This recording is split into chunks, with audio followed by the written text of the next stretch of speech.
네, 오늘은 복 있는 자의 삶, 복 있는 자의 삶이라는 제목으로 말씀을 전하도록 하겠습니다.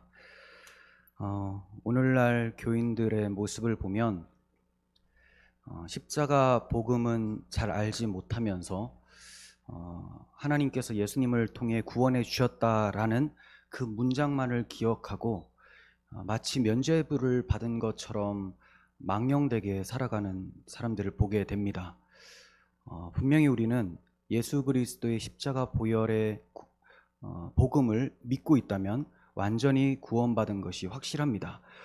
그런데 정말로 구원을 받은 자라면 하나님의 율법을 대하는 태도가 그런 식으로 경솔하게 행하지 않게 된다는 겁니다. 우리를 구원하신 예수 그리스도, 그분의 말씀, 그분의 의가 담겨 있는 하나님의 말씀이 우리에게 선포되어질 때 그것을 생명처럼 여겨지는 것이 올바른 신자의 모습인데, 마치 나는 구원받았으니 이제 하나님 말씀을 지키지 않아도 상관이 없다, 나의 구원의 여부는 바뀌지 않는다 라고 생각하면서 살아가는 사람들이 많아요. 자, 오직 그리스도의 은혜로 구원받으면 우리의 구원의 여부는 바뀌지 않는 것이 분명합니다. 이건 확실한 거예요. 그런데 제가 왜 그런 사람들을 비판을 하냐면, 그리스도의 보혈의 공로로 구원을 받지 않았음에도 그렇게 생각을 하며 산다는 것이죠. 정말로 구원을 받았으면 그리스도의 영이 내 안에 계시고 그 영이 우리에게 하나님의 말씀이 얼마나 사랑스럽고 또 영광스럽고 가치 있는 것인지를 바르게 알려주는데도 불구하고 그것을 경솔하게 가볍게 여겨버린다는 것은 자기 안에 그리스도의 영이 없다는 증거가 되는 것입니다. 그렇게 불경건하게 사는 사람들 때문에 하나님께서는 너희 때문에 내 이름이 이방인 가운데 모독을 받는다라고 말씀하셨습니다. 우리가 구원받은 이유는 하나님을 영화롭게 하고 그 하나님을 즐기는 것, 그분을 즐거워하는 것인데, 이러한 아주 고귀한 목적은 잊어버리고 하나님을 모독하고 있다면 배나 지옥 자식이 되는 그런 형벌을 받게 된다는 것입니다.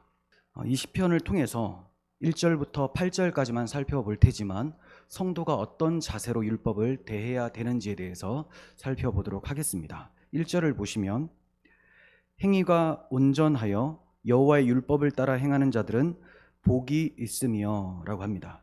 시편 전체를 시작하는 1편의 복된 주제는 복 있는 사람에 관한 것입니다. 복 있는 사람. 이게 시편 전체의 핵심적 주제라고도 할 수가 있어요. 오늘 본문 119편이라고 하는 긴 분량의 시편도 복 있는 사람으로 시작을 하고 있습니다. 그러니까 그만큼 하나님께서는 복된 자를 원하시는 것이고 그 복된 자의 삶을 기뻐하신다라는 것, 그들을 주목하고 계신다라는 것을 알 수가 있는 것이죠. 자, 그렇다면 어떤 자가 복 있는 사람인가? 말씀을 다시 보시면 행위가 온전한 자, 이 사람이 복된 자다.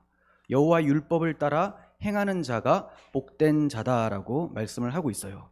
그러면 도달하게 되는 결론은 의인은 없나니 하나도 없다라는 말씀대로 도무지 복 있는 사람을 찾아볼 수가 없는 것이죠. 즉 하나님 앞에 복 받을 사람은 자기 스스로의 능력으로는 단 한 사람도 발견할 수가 없게 된다라는 것이 결론입니다. 그러므로 행위를 온전케 하고 율법을 따라 행하려는 노력이 우선된다면 그것은 헛수고를 하는 것뿐이에요. 그럼 무엇이 우선되어야 되는가? 갈라디아서 2장 16절 사도 바울의 말씀을 가슴에 새깁니다. 사람이 의롭게 되는 것은 율법의 행위로 말미암음이 아니요 오직 예수 그리스도를 믿음으로 말미암는 줄 알므로 우리도 그리스도 예수를 믿나니 이는 우리가 율법의 행위로서가 아니고 그리스도를 믿음으로써 의롭다함을 얻으려 함이라. 율법의 행위로서는 의롭다함을 얻을 육체가 없느니라. 지금 사도 바울이 율법 행위로 율법을 매우 잘 지켜서 하나님 앞에 의롭다함을 받을 사람은 단 한 사람도 없다, 이렇게 말씀을 하고 있어요. 이것을 더 강조하기 위해서 그가 두 번이나 뭐라고 하냐, 우리도 그리스도 예수를 믿는다. 왜냐하면 율법 행위로는 우리도 하나님 앞에 의롭다함을 받지 못하기 때문에 그리스도를 믿어서 의롭다함을 받기 위하여 우리도 그분을 믿는다. 이렇게 얘기를 해요. 여기서 우리가 누굽니까? 유대인이죠. 사도 바울은 유대인이에요. 그리고 사도죠. 율법을 이방인들은 알지 못했지만 유대인들은 이전부터 계속해서 율법을 받아왔고 또 하나님을 경외하면서 살려고 노력을 했었던 사람이에요. 그럼에도 유대인이라도 안 된다. 그리고 사도 바울, 내가 예수님의 제자임에도 불구하고 안 된다라는 거예요. 자신의 힘으로는. 그래서 예수 그리스도의 제자로서 열심히 살아서 구원받는 것이 아니라 그리스도를 믿어서 구원받는 것이고 이 믿음이 나를 제자의 삶으로 이끌고 간다라고 말을 하고 있는 것이죠. 그러므로 그리스도께서 우리를 위하여서 십자가에서 대속하여 죽으신 그 복음을 믿으면 그는 의롭다함을 받게 되는 것이고 하나님의 그리스도를 내어주신 그 사랑 때문에 감격해서 율법 지키는 삶을 살아가게 되는 것입니다. 그러니까 우선순위가 뭐냐? 하나님의 사랑을 아는 거예요. 그 하나님의 사랑이 어디에서 나타났느냐?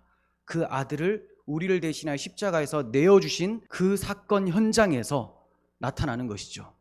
그러므로 1편에서도 복 있는 사람의 전제를 설명을 하고 있어요.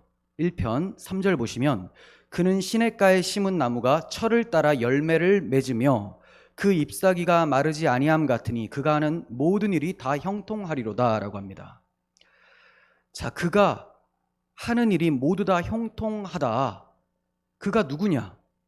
시냇가에 심은 나무가 철을 따라 열매를 맺는 것처럼이라고 하죠. 자, 그러니까 복 있는 사람은 시냇가에 심겨진 나무와 같은 사람이다.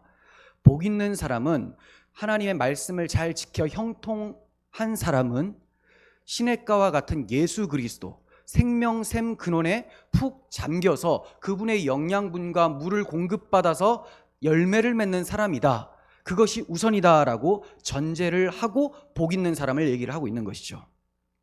이처럼 시편 119편도 주를 영접하고 주를 사모하는 자들에게 율법을 행하는 삶이 복되다라고 가르치고 있는 것이지 불신자들에게 율법을 잘 지키면 도덕적으로 살면 구원받는다, 그게 복된 인생이야 라고 하는 것이 아니라는 거예요. 시편 기자는 계속해서 주의 은혜를 전제로 시를 써 내려가고 있습니다. 2절을 보시면 여호와의 증거들을 지키고 전심으로 여호와를 구하는 자는 복이 있도다. 여호와의 증거들을 어떻게 지킬 수가 있습니까? 타락한 인간이 여호와의 증거들을 지킨다? 자기의 증거들, 자기의 법을 지켜내려고 애를 쓰는 것이 타락한 인간이에요. 그런데 나 말고 하나님의 법을 지킨다. 이것은 불가능한 거죠. 그러면 여기에서 이 시편 기자가 여호와의 증거들을 지키는 사람은 복이 있다라고 했는데 이 사람은 어떤 사람이냐?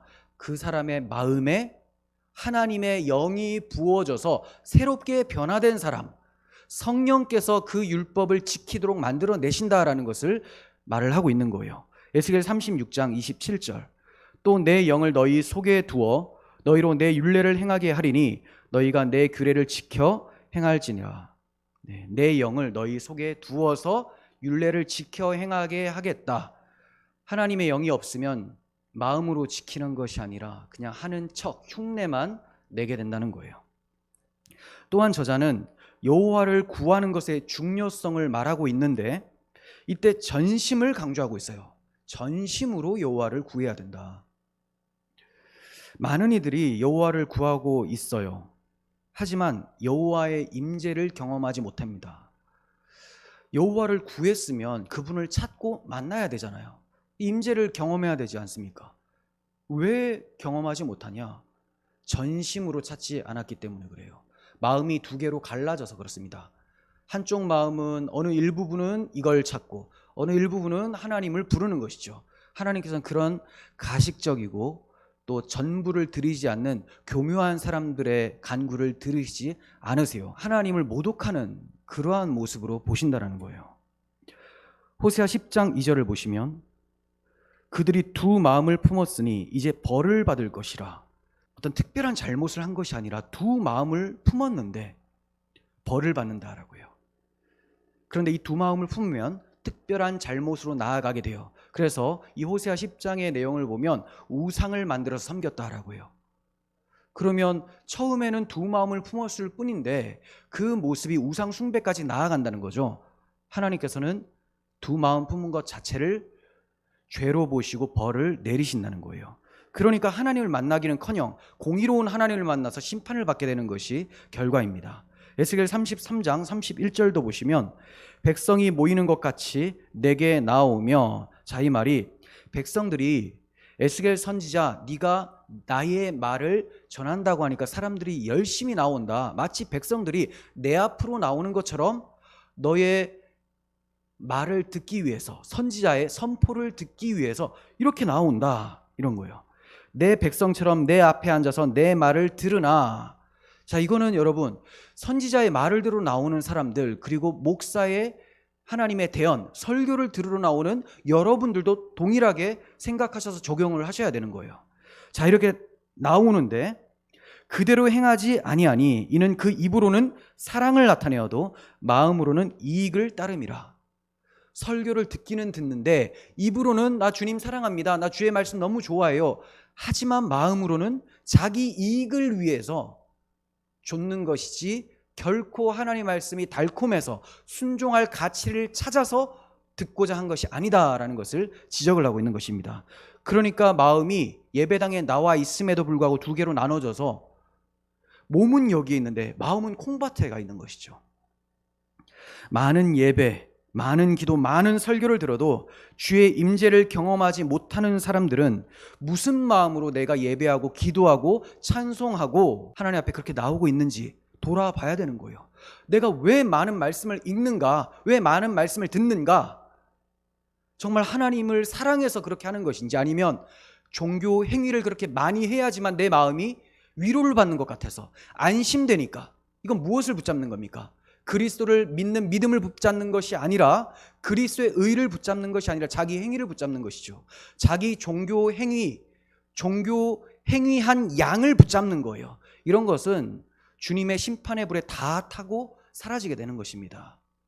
여러분, 우리가 주의 임재를 경험하지 못한다면 혹시 내 마음이 두 마음을 품고 있지 않은지 돌아보셔야 되는 거예요. 하나님께서는 너희가 온 마음으로 나를 구하면 나를 찾을 것이고 나를 만날 것이다 라고 말씀해 주셨어요. 우리는 전심을 위해서도 은혜를 구해야 됩니다. 다시 말씀드립니다. 우리는 전심으로 하나님을 구하는 게 중요한데 이 전심이 되기 위해서도 은혜를 구해야 된다는 거예요.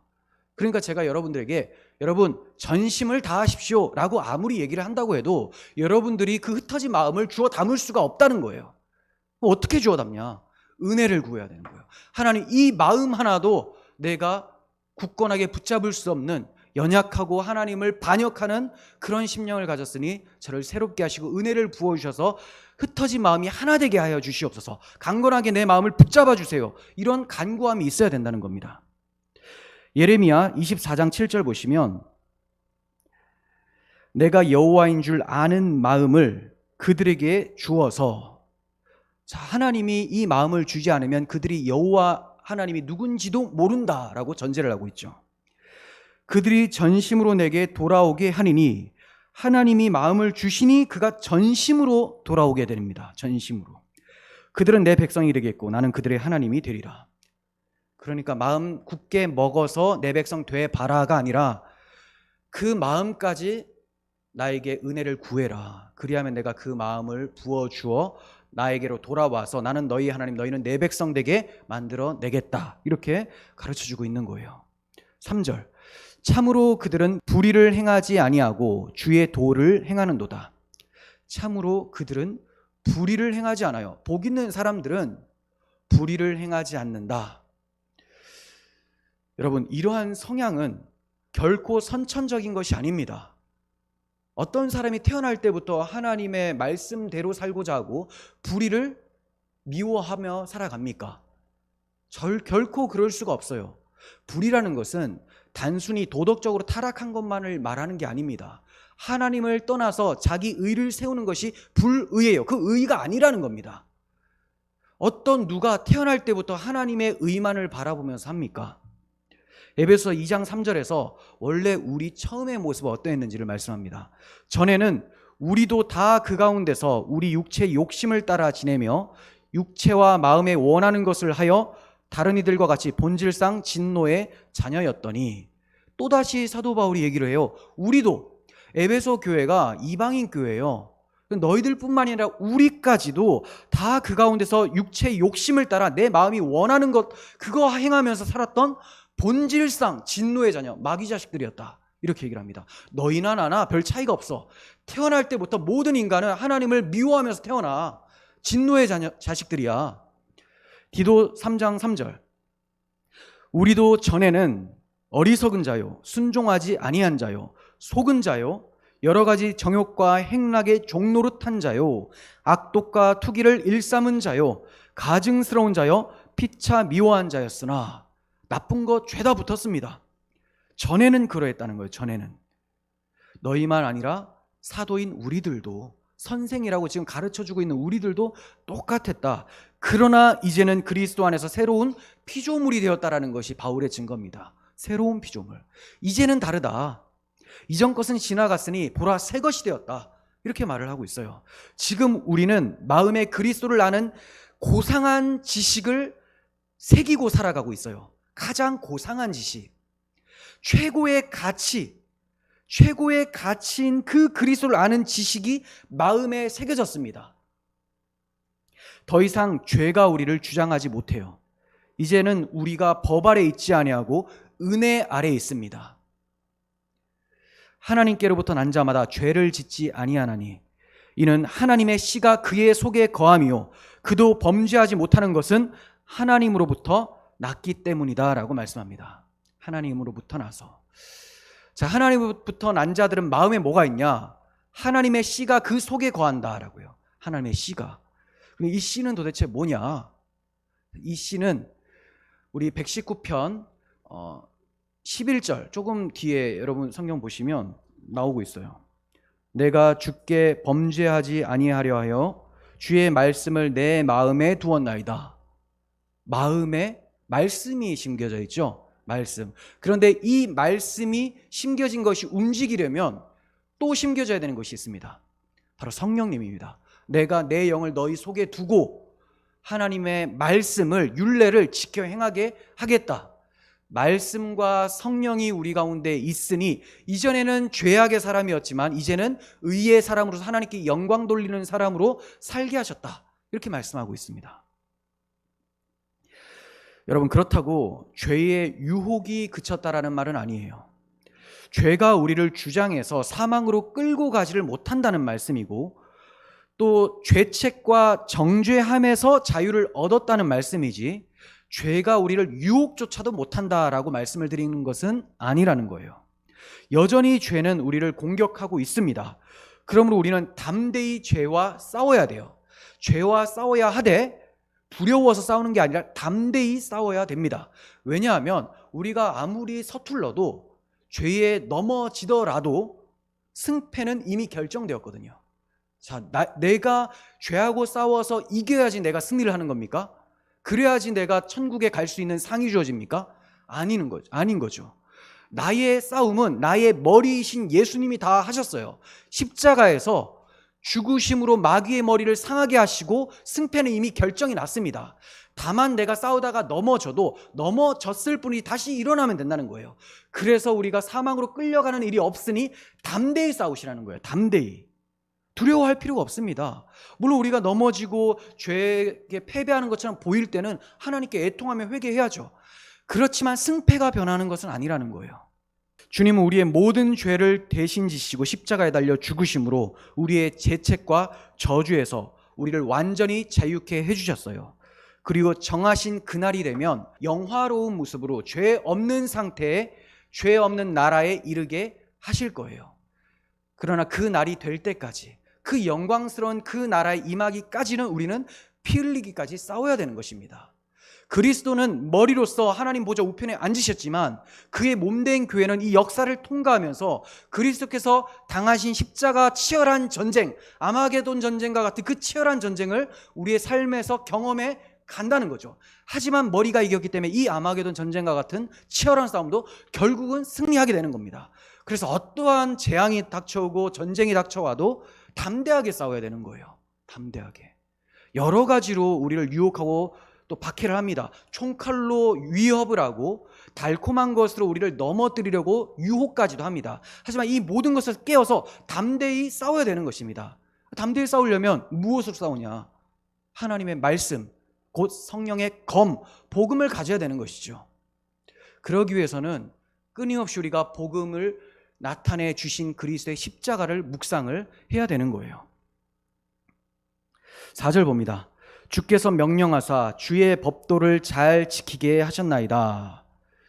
주께서 명령하사 주의 법도를 잘 지키게 하셨다. 우리를 위해 독생자를 내어주신 하나님께서 좋지 않은 명령을 하실 리가 없으시겠죠. 자, 내가 명령하니 잘 지켜라. 그러면 그 명령은 당연히 너무나 좋은 것이겠죠. 시편 19편 8절 여호와의 교훈은 정직하여 마음을 기쁘게 하고 여호와의 계명은 순결하여 눈을 밝게 하시도다. 우리가 하나님의 말씀대로 사는 것이 힘들 수가 있습니다. 하지만 그 말씀대로 살면 경험하게 되는 것은 너무나 기쁨 상태를 경험하게 된다.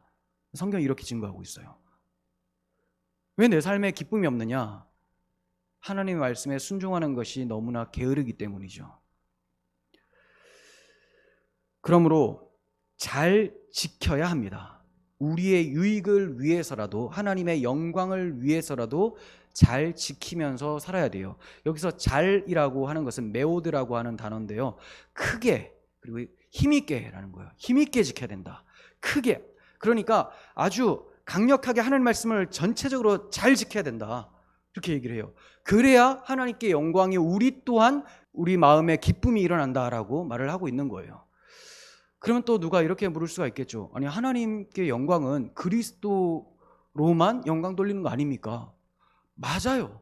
여러분들의 행위로 영광 돌리는 게 아닙니다. 그런데 여러분들이 그리스도 안에 철저하게 붙어 있고 그분을 의지하잖아요. 그럼 여러분들의 행위가 나타나요. 그럼 이건 누구의 행위입니까? 시냇가에 심겨진 나무가 열매를 맺는 것이니 시냇가가 맺어내는 것이죠. 그러므로 그리스도를 통하여서 영광을 받는 거예요. 그래서 내가 한 것은 항상 나의 의를 높이게 되고 다른 사람을 무시하게 되고 비교의식을 갖게 됩니다. 하지만 성령께서 그리스도를 통하여 맺으신 열매는 겸손케 만들고, 그 겸손함, 하나님을 바라보며 겸손한 가운데 기쁨을 경험하게 되는 거예요. 여러분, 아침에 일어나실 때마다 주의 명령이 무엇인지를 구해 보시고 또 그 명령을 가르쳐 주시면 명령대로 살 수 있는 믿음을 달라고 또 구하시고, 그렇게 구하셨다면 결단하여 실천해 가시기를 바랍니다. 구한다라는 것은 그렇게 살기 위해서 구하는 거잖아요. 맨날 달라 했는데 주셔도, 내 뜻은 이것이다 라고 알려주셔도 하지를 않으면 점점 하나님께서 그 뜻을 알려주실 이유가 없어지는 것이죠. 그 뜻을 아는 것은 여러분 그냥 어떤 느낌으로 아는 것이 아닙니다. 성경 보시면 뜻이 나오죠. 그래서 제가 성경을 열심히 보는 것은 좋지만 성경을 가슴에 새기고 성경대로 살아내기 위해서, 그리스도의 풍성한 열매가 나의 삶에 나타나기 위해서 간절히 사모하는 마음으로 하지 않으면 하나님께서 이 성경을 봐도 깨닫게 하실 이유가 없어진다는 거죠. 깨닫긴 깨달았는데 움직이질 않습니다. 하나님께서 그런 사람을 지켜보는 것이 너무 힘들겠죠. 그러면 그 다음부터는 점점 지혜를 닫게 하시고 우둔하게 하심으로 그가 엉뚱한 해석이 나오게 하고 멸망으로 치달을 수가 있게 되는 것이죠. 다 연결이 되어 있습니다. 우리가 말씀을 보는 것이나 묵상하는 것이나 살아내는 것, 이게 다 한결같이 움직여야 되는 거예요. 그렇지 않으면 오히려 하나님을 모독하는 것이 된다는 거예요. 주의 법도가 무겁게 느껴질 수가 있습니다. 부담이 될 수가 있어요. 그럴 때는 다윗처럼 기도하시면 돼요. 다윗도 항상 주의 말씀이 송이꿀처럼 단 것은 아니었습니다. 그 말씀대로 살아내는 것이 입에서는 달지만 배에서는 쓴 것처럼 괴로운 연속이었다는 거죠. 그럴 때마다 그가 어떤 시로 간구했느냐. 시편 86편 11절 오 주여, 주님 따르는 길을 내게 가르쳐 주소서. 이 몸이 신실하게 주님의 진리 말씀만을 따르겠나이다. 내가 오직 주의 이름만을 경외할 수 있도록 내 마음을 꽁꽁 묶어 나로 분열되지 않는 한 마음을 갖게 하소서. 내 마음을 꽁꽁 묶어서 분열되지 않는 한 마음, 두 마음 품지 않고 한 마음 갖게 하여 주셔서 주의 이름만 경외하며 말씀을 따라갈 수 있도록 도와주세요. 얼마나 겸손합니까? 분명히 다윗은 내가 그렇게 하겠습니다 결단을 엄청 많이 해요. 결단을 하고 나서도 늘 하나님의 은혜를 구합니다. 그 결단을 실행할 수 있는 분도 하나님이다, 이걸 알고 있기 때문에. 그래서 시편 기자는 5절을 통해서 계속해서 은혜를 구합니다. 내 길을 굳게 정하사 주의 율례를 지키게 하소서. 내 길을 굳게 정해 주셔서 주의 율례를 지키게 하소서. 다른 번역으로 보겠습니다. 쉬운 말로. 자, 시작을 이렇게 해요. 하오니는 앞에 말씀이죠. 주의 법도를 잘 지키라고 하셨사오니 내가 주님의 가르침을 성실하게 잘 지킬 수 있도록 나를 인도하시고 붙들어 주소서. 아주 정확하게 말씀하고 있죠. 내가 주의 말씀을 성실하게 잘 지킬 수 있도록 나를 인도하시고 붙들어 주셔야지만 가능합니다. 자신의 길, 나의 길을 굳게 정하게 해달라. 자신의 길이 어떤 길일까요? 하나님께서 성도들에게 보여주시는 생명의 길이에요. 그 생명의 길이 복 있는 길임에도 불구하고 굉장히 어려운 좁은 문을 통과하고 좁은 길로 걸어가야 되는 그런 길이라는 거죠. 그러니까 쉽지가 않아요. 그 길에는 반드시 주님의 인도하심과 붙드심이 있어야지만 끝까지 걸어갈 수가 있어요. 자, 그 길을 다른 이름으로는 십자가의 길입니다. 예수님의 제자들은 다 십자가의 길을 가죠. 자기 십자가를 지고 따라오라. 자기 십자가라고 하니까 예수님의 십자가하고 전혀 상관이 없는 그런 십자가가 아니라는 것을 많이 말씀을 드렸습니다. 예수님의 십자가가 곧 내 십자가라는 거죠. 네가 정말로 나와 함께 십자가에 못 박혔다면 나의 멍에를 함께 메고 걸어가야 된다. 그래야지만 완주할 수 있다. 하나님이 인도하시고 붙드셔야지만 그 길을 걸어갈 수 있는 거 아니겠습니까? 그래서 주님께서도 나는 마음이 온유하고 겸손하니 내 멍에를 메고 내게 배우라. 그리하면 너희의 마음이 쉼을 얻으리니 이는 내 멍에는 쉽고 내 짐은 가벼움이라. 이렇게 말씀하셨던 거예요. 멍에를 같이 맨다는 것은 떨어질 수 없는 관계가 됐다는 거죠.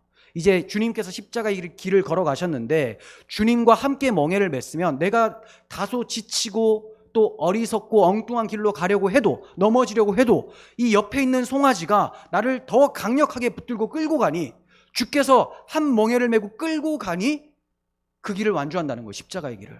그래서 내 멍에는 쉽다. 나는 충분히 넉넉하게 지고 걸어갈 수가 있다. 그러니까 우리가 주의 인도하심과 붙드심을 구하지 않으면 절대로 완주할 수 없게 되는 것이죠. 말씀을 따라 걷는 길은 우리 자신을 온전히 무능한 존재로 인식하게 만듭니다. 너무나 힘든 길임을 우리는 알기 때문에 그래요.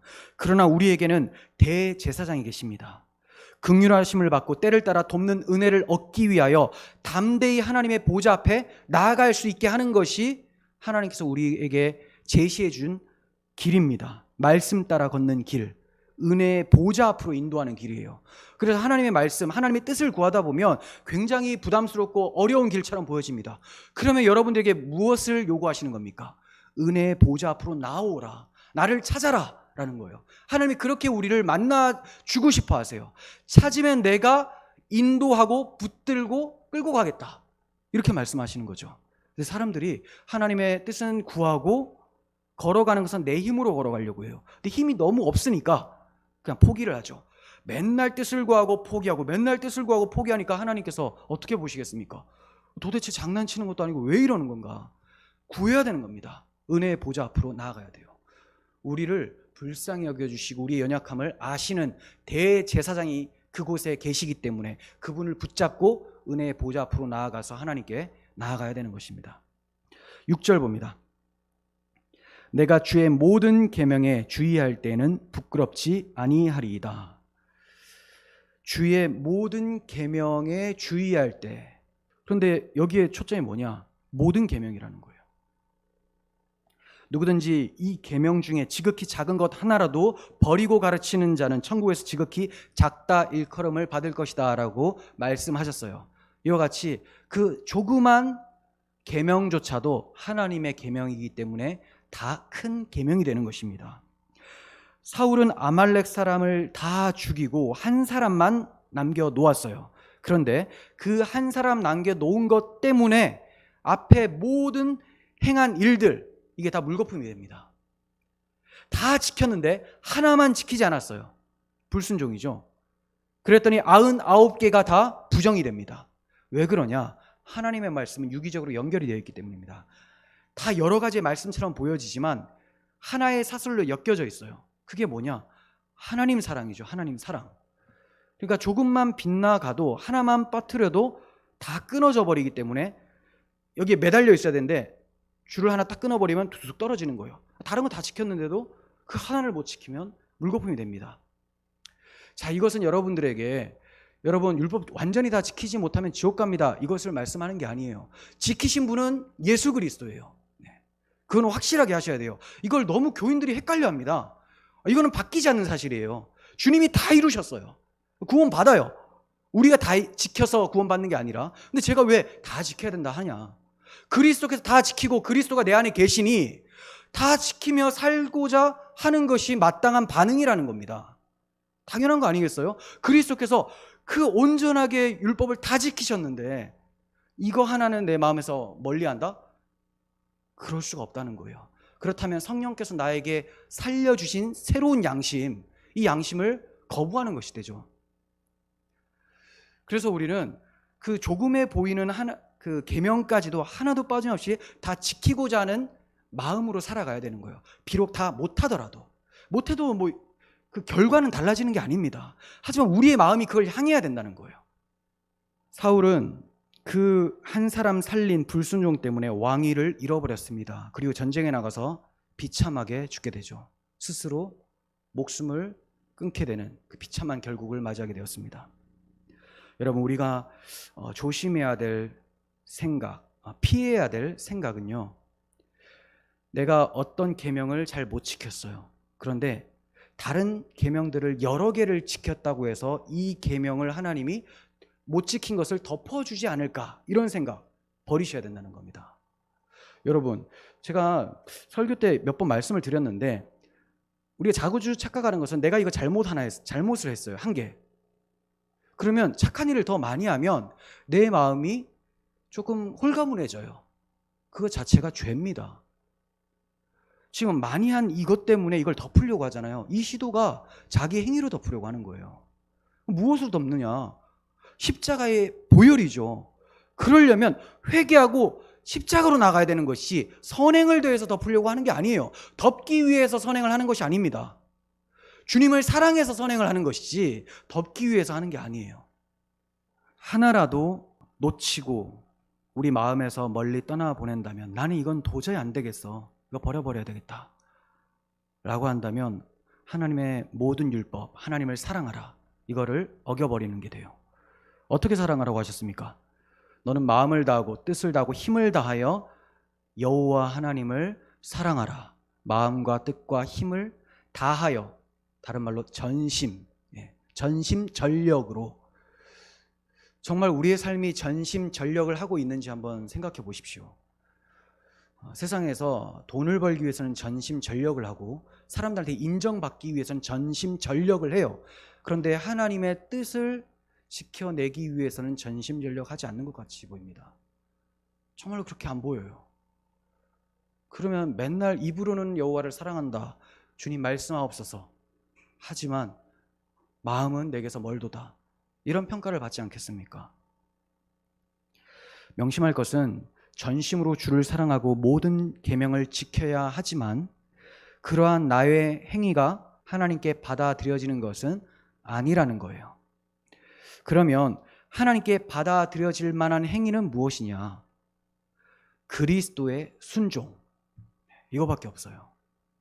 우리가 그분을 믿고 의지하여 나오는 행위는 다 그분의 순종으로 들어갑니다. 내게 하나도 없습니다. 그런데 하나님은 그냥 네가 했다라고 상을 주시죠. 얼마나 감격스러운 겁니까? 하나님이 그리스도를 보내주시고 성령 보내주셔서 마음에 율법을 새겨주시고 또 행할 수 있는 믿음도 주시고 모든 환경까지도 우리의 연약함을 아시고 피할 길을 다 주셔서 행하게 하시고, 야, 이거 네가 했어, 이렇게 인정해 주신다는 거죠. 그러니 24 장로가 하나님 나라 가가지고 면류관을 어린 양 보좌 앞에 벗어 던지는 거 아닙니까? 이거 내 것이 아닙니다. 그러니까 이 상조차도 내 것이 될 수가 없습니다.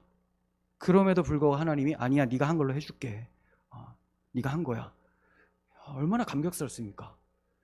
그래서 무익한 종인데 유익한 하나님의 자녀로 봐주신다라는 거, 엄청난 은혜입니다. 주님이 아니었으면 우리가 아무리 회개하고 기도하고 눈물 흘려도 소용이 없어요. 전심을 다하기는커녕 진심도 일어날 수가 없죠. 그리스도의 십자가 대속의 공로 안에서만 우리의 모든 행위가 하나님 앞에서 의미를 가질 수가 있어요. 그리고 하나님께 용납돼서 진정한 안식을 누릴 수가 있게 됩니다. 그래서 그리스도를 굳게 붙잡고 그분의 의를 통하여 행위를 한 사람은 힘들다고 안 느껴요. 하나님의 말씀에 순종하고 와, 힘들다, 노동으로 안 느낀다는 거예요. 그걸 안식이라고 합니다. 안식. 그리스도 안에 있기 때문에, 안식의 주인이 우리 안에 계시기 때문에 무엇을 해도 지치지를 않아요. 육체적으로 지치지 않는다가 아니라 마음으로. 근데 하나님 말씀이 밖에 있어요. 그럼 이 밖에 있는 말씀을 내가 엄청 지키려고 하면 하기 싫은데 억지로 하니까 몸도 지치고 마음도 지치는 거예요. 그러니까 안식하지 못하는 상태죠. 수고하고 무거운 짐진 자들아 다 내게로 와라, 내가 너희를 쉬게 하겠다. 그리스도 안에 있으면 열심히 해도 쉼을 얻는 거예요. 그래서 이런 말 하는 사람들 의심해 봐야 됩니다. 교회에 와서 예배하고 또 봉사하고 나눔했는데 너무 힘들다 진짜. 몸이 힘든 거 말고 나도 좀 마음의 여유를 갖고 싶다. 여유 갖기 위해서 나왔잖아요. 안식하기 위해서 나왔는데 이제 예배 빨리 끝나고 집에 가서 좀 여유를 갖고 싶다. 도대체 뭘 하셨길래, 여기서 어떻게 하셨길래 여유를 못 갖습니까? 말씀이 우리의 힘이고 안식이잖아요. 그렇게 말하는 분들은 자신의 신앙을 돌아봐야 됩니다. 7절 봅니다. 내가 주의 의로운 판단을 배울 때에는 정직한 마음으로 주께 감사하리다. 자세히 보시면 주의 판단을 배울 때는 이라고 하니까 아직까지는 배우지 않은 사람처럼 얘기를 하고 있어요. 그죠? 내가 배우게 되면 정직한 마음으로 감사할 수 있을 것입니다. 여전히 배우지 못한 사람처럼 말하고 있어요. 이것은 이 시편 기자가 정말로 아무것도 못 배워서 그런 것이냐? 그게 아니에요. 배우려고 아무리 노력해도 다 배울 수가 없을 정도로 너무나 넓다는 겁니다. 그게 시편 119편 96절에 나와요. 그 시편 기자 이렇게 얘기를 하고 나서 조금 뒤에 그 답을 얘기를 해주는 겁니다. 내가 보니 모든 완전한 것이 다 끝이 있어도 주의 계명들은 심히 넓습니다. 이렇게 얘기해요. 너무 넓어서 천지도 끝이 있는데 주의 말씀은 너무 넓어서 내가 아무리 배워도 다다를 수가 없습니다. 다 알 수는 없어요. 진리의 지식을 가슴에는 새기고 있습니다. 하지만 그 풍성함을 완전히 다 알 수는 없다는 거예요. 그러니까 주님 말씀 학교는 절대로 졸업이라는 것이 있을 수가 없어요. 야, 나는 이제 성경 알겠다 이렇게 얘기했어요. 이상하잖아요. 아니, 이거 지금 119편인 다윗이 지은 시라고 이제 생각하는 분들이 많아요. 저도 그렇게 보는데 다윗도 모르겠다는데, 주의 말씀이 송이꿀보다 달다면서 주야로 묵상하는 이 사람도 잘 모르겠다는데, 내가 이제 성경 이젠 다 안다. 나에게 다 물어봐라. 하나도 모른다는 증거죠. 119편 96절을 모른다는 증거입니다. 네. 주의 말씀이 심히 넓습니다. 주의 말씀을 배우면 배울수록 이렇게 주의 판단을 배울 때 이렇게 얘기하는 것처럼 겸손하게 돼요. 나 아직 아무것도 몰라요. 조금 더 배우고 좀 더 배우면 하나님을 찬양할 수 있을 것 같아요. 네. 자, 여기서 또 말씀을 열심히 배우는 이유가 나오죠. 자기 지식을 나타내며 의를 쌓으려고 배웁니까? 누구든지 덤벼봐라, 내가 다 말씀으로 이겨내겠다. 이미 졌어요. 그 사람은 싸우기도 전에 그 말을 함으로써. 여러분, 이런 사람들이 얼마나 많습니까? 그런 사람들은 경건의 모양은 있지만 경건의 능력은 부인하는 자니 항상 배우나 끝내 진리의 지식에 이를 수 없는 사람입니다. 주의 말씀을 배우는 이유는 이 시편 기자가 얘기를 한 대로 정직한 마음으로 주께 감사하기 위해서, 제대로 배워야지 정직한 마음으로 전심으로 주님을 찬송할 수 있을 것 같습니다. 더 알게 해주세요. 배우는 이유는 찬송하기 위함입니다. 이 백성은 내가 나를 위하여 지었나니 나를 찬송하게 하려 함이니라. 우리를 창조하신 목적, 우리를 하나님 자녀로 불러주신 목적은 찬송케 하기 위해서요. 찬송할 수 있는 사람은 말씀을 잘 배워가는 사람이라는 거죠. 베드로전서 2장 9절, 그러나 너희는 택하신 족속이요 왕같은 제사장들이요 거룩한 나라요 그의 소유가 된 백성이니, 이렇게 해주신 이유는 너희를 어두운 데서 불러내어 그의 기이한 빛에 들어가게 하신 이의 아름다운 덕을 선포하게 하려 하심이라. 네, 찬송하기 위해서 이렇게 구원해 주셨다. 다윗이 말씀을 끊임없이 배우려고 하는 것, 정직한 마음으로 찬송하기 위해서. 여러분, 정직한 마음으로 감사하는 사람은요, 입술의 찬송뿐만이 아니라 정직한 마음으로 했으니 삶도 정직하게 찬송의 삶으로 나아가겠죠. 마음은 그런데 몸이 안 움직여요. 정직한 게 아니죠. 진짜 마음이 그랬어요. 그럼 움직이잖아요. 여러분, 진짜 사랑하는 사람이 있으면 그 사람 만나기 위해서 뭐 이렇게 움직이잖아요. 근데 말로 사랑해 하면서 계속 누워 있다면 아니잖아요. 정직하지 않잖아요. 정직한 마음을 품었으면 입술의 찬송뿐만이 아니라 삶의 찬송이 나옵니다. 시편 116편 12절, 내게 주신 모든 은혜를 내가 여호와께 무엇으로 보답할까? 이 사고를 한다는 거죠. 받은 은혜가 너무 많은데 뭐 당연히 내가 보답한다고 해서 하나님의 그 은혜를 채울 수가 있겠는가? 불가능하다. 그래도 다 알 수 없어도 알아가리라, 다 닮지 못해도 닮아가리라, 찬송은 맨날 하잖아요. 이런 마음이 생긴다는 거예요. 내가 구원의 잔을 들고 여호와의 이름을 부르며, 자, 입술로 했습니다. 여호와의 모든 백성 앞에서 나의 서원을 여호와께 갚으리로다. 그렇게 행하고 싶다는 거예요. 내가 입술로 했으니 이제 삶으로 보여주고 싶습니다. 여러분, 이런 주의 사람, 정직한 마음으로 주를 찬송하는 사람 되었으면 좋겠습니다. 마지막 8절 봅니다. 주의 율례들을 지키오리니 나를 아주 버리지 마옵소서. 내가 주의 율례들을 지키겠습니다. 여러분, 이러한 결단은 주의 의로운 판단들을 배움으로써 자연스럽게 나오는 열매죠. 자연스럽게 하나님 말씀을 배우면 자연스럽게 결단의 열매가 나타나요. 결단의 열매. 그리고 결단의 열매가 나타나면 실천의 열매가 나타나게 되겠죠. 그런데 이 시편 기자는 이 간구를 하면서 바로 나를 아주 버리지 마옵소서 이렇게 또 구합니다. 그러니까 결단을 했지만 주님이 나를 버리신다면 이 결단 다 무너져 내립니다. 이거 지금 고백하고 있는 거예요. 물론 이 말씀을 딱 보면 내가 주의 율례를 잘 지키겠으니 그러니까 나를 구원해 주세요, 이런 것처럼 보여집니다. 그런데 이건 문맥상으로 좀 문제가 있겠죠. 이렇게 되면 행위구원처럼 보여지니까. 그래서 내가 주의 율례를 지키겠으니 나를 아주 버리지 않는다면 내가 주의 율례를 지키면서 주를 정직한 마음으로 찬송할 수 있을 것입니다. 끝까지 긍휼을 구하는 거예요. 은혜를 구하는 겁니다. 자신의 무익함과 스스로에게 소망이 없음을 아는 자의 고백인 것이죠. 나를 아주 버리지 마옵소서 하는 것은 자기 백성을 결코 버리지 않는다는 하나님의 약속의 근거에서 구하고 있는 거예요. 하나님은 절대로 버리지 않습니다. 버리지 않은 것을 알기 때문에 이렇게 확실하게 붙잡을 수가 있는 것이죠. 시편 89편 32절, 내가 회초리로 그들의 죄를 다스리며 채찍으로 그들의 죄악을 벌하리로다. 그러나 나의 인자함을 그에게서 다 거두지 아니하며 나의 성실함도 패하지 아니하며 내 언약을 깨뜨리지 아니하고 내 입술에서 낸 것은 변하지 아니하리로다. 하나님의 약속은 변하지 않습니다. 하나님은 우리를 징계하실 수 있지만 완전히 버리지는 않으신다는 거예요. 그래서 하나님이 도우시면 나를 살게 하실 것이고 주의 율례를 지켜 정직한 마음으로 주를 찬송할 수 있게 될 것입니다. 하나님, 나를 버리지 마옵소서. 하나님 말씀하신 대로 나를 꼭 붙잡아 주시옵소서. 하나님께서 우리를 버리시지 않는 이유는 독생자의 피로 사신 자기 아들같이 우리를 보시기 때문입니다. 아모스 9장 9절 보시면, 보라, 내가 명령하여 이스라엘 족속을 만국 중에서 체질하기를 채로 체질함같이 하려니와 그 한 알갱이도 땅에 떨어지지 아니하리라. 체질을 왜 합니까? 알곡과 가라지를 걸러내는 거예요. 그래서 알곡은 두꺼우니까 그 체에 걸립니다. 남아요. 한 알갱이도 떨어지지 않는다. 이렇게 말씀하고 있어요. 한 알갱이도.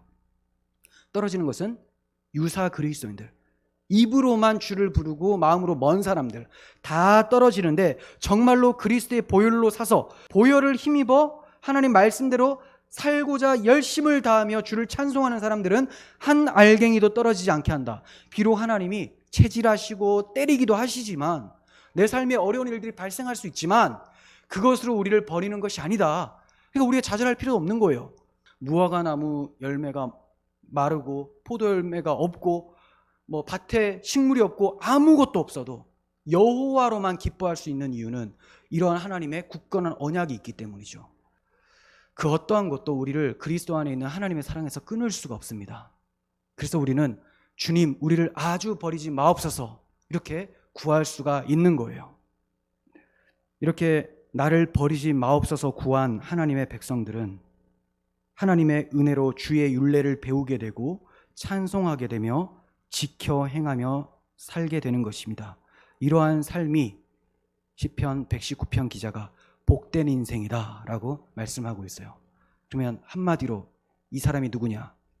그리스도인 여러분들은 앞으로 복을 받을 자들이 아니라 이미 복을 받은 자들이고, 그리스도라고 하는 복의 근원 안에서 그리스도를 이제 선명하게 만나게 되는 복받을 자들이 된 것입니다. 복된 인생을 낭비하지 마시고 여호와만을 찬송하며 주의 율례를 즐거이 따르는 우리 모두가 되었으면 좋겠습니다. 기도하겠습니다.